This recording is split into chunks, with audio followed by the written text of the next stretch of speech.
We're coming back with you, and we have Dennis Strong on the line speaking about the SSL debacle, and you were right in the midst of speaking about how you view it from an accountant's perspective, Dennis. Yeah, so let me say first that financial institutions fail every day all over the world, especially in the US. Remember FTX, right? Recently, that was a big thing. The government cannot take up taxpayers' money and compensate anyone, right? I mean, that would be a serious violation on behalf of the government if that were to be done. Remember what happened with the FinSac situation is that they bought into the organization and took over the organizations, took over the debts of the organization. And it's on that basis that they pump capital into it.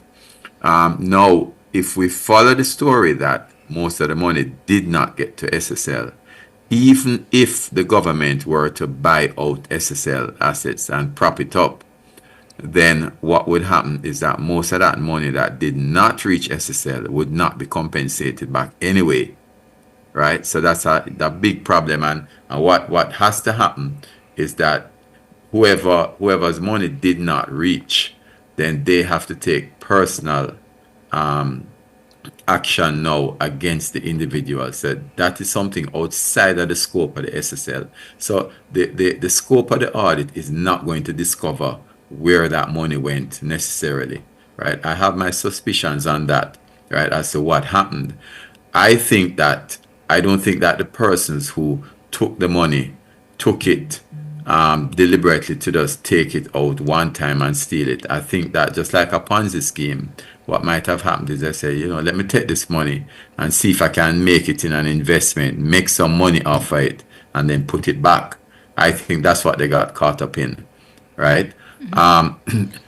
So I don't think that there's anything for the government to give back to those investors, including Bolt, who might have gotten shafted in that way, right?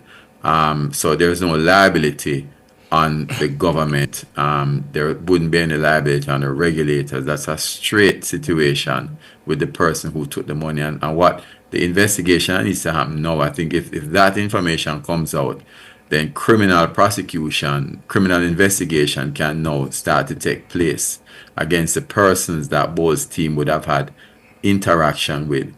There's a statement in a saying in Latin in economics called caveat emptor, right? That means let the buyer beware. And it's a fundamental principle, and people need to understand when you are buying a product, even though you have the Consumer Affairs Commission, or when you are buying a service, right, which this is, then what you as a buyer need to do, the economics places the emphasis or the principle of the market on the buyer. Be aware of what you're buying.